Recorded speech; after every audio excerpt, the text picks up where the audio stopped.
Progress doesn't start with reps. It starts with awareness. Before you chase harder moves, you need to master the language your body speaks. These are the 7 cues that unlock real strength, real control, and real results.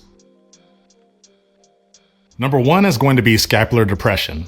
Scapular depression basically means you pull your shoulders down, away from your ears. We do this because it protects your shoulders in pulling, pushing, and overhead moves. In every pull-up, every dip, every hold, your first job is to control the shoulder blades. Pack your shoulders down and back. Imagine trying to tuck them into your back pockets. This isn't optional. It's non-negotiable. If you want longevity in this game, you need to learn scapular depression. Number 2 is the posterior pelvic tilt. Maintaining a pelvic tilt prevents lower back arching and helps to maintain core stability during any movement. In calisthenics, your hips are either protecting you or exposing your weakness. Posterior pelvic tilt pulls your hips under, neutralizes your spine, and locks in your core. Think about tucking your tailbone between your legs, like you're trying to hide it almost. You commonly see these in hollow body holds, as well as push-ups where your hips could be sagging versus having your hips tucked under. Number 3 is the hollow body position. Why does the hollow body matter? Core activation for everything. Push-ups, pull-ups, muscle-ups, handstands. A weak midline destroys everything you build. Hollow body hold is full body tension. Toes pointed, glutes squeezed, and legs locked. This is how you become one solid unit and not scattered parts. This same position appears in pull-ups, dips, and levers. Number 4 is having active hands and wrist. Why does this matter? Because it prevents wrist injuries and it creates better pushing or pulling mechanics. Your hands and wrists aren't passengers. They're the connection to your environment. So think about actively pressing into the floor or gripping the bar like you're trying to bend it almost.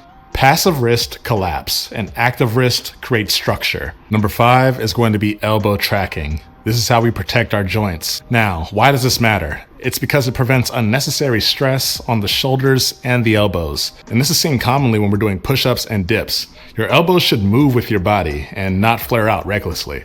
Keep them around a 45-degree angle from your torso. Stable elbows mean stable joints and power without the pain. Look at this push-up for example.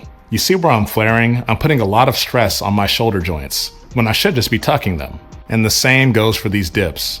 See when my elbows are tucked versus when my elbows are flared? Number 6 is going to be scapular protraction. Now, why does scapular protraction matter? It's crucial for building straight arm strength, especially when it comes to your planches, pseudo push-ups, or even handstand push-ups. You're not just holding yourself up, you're actively pushing the ground away. Protraction involves reaching your shoulders forward, giving you that strength to stabilize under pressure. You can see it noticeably in this pseudo planche lean that I'm performing. And you can also see how I enter scapular protraction with this handstand push-up at the bottom of the rep. And last but not least, number 7, having controlled breath. Obviously this matters because you're controlling your core bracing, your nervous system activation, and your movement endurance. Your breath isn't background noise, it's a tool. Exhale through the effort and brace your core through your breath. Controlling inside creates power outside. When it comes to these pull-ups, you should be doing an exhale when you pull to the top of the rep and inhaling as you're going through the eccentric. Likewise with push-ups, you should be exhaling as you're exploding to the top of the rep and inhaling as you're going through the eccentric lowering phase. I promise you guys, master all of these 7 cues and every rep becomes cleaner, every skill becomes more stable, and every progression becomes possible. Forget chasing reps. Start chasing awareness because strength isn't built by moving more. Strength is built by moving better. Strict form only.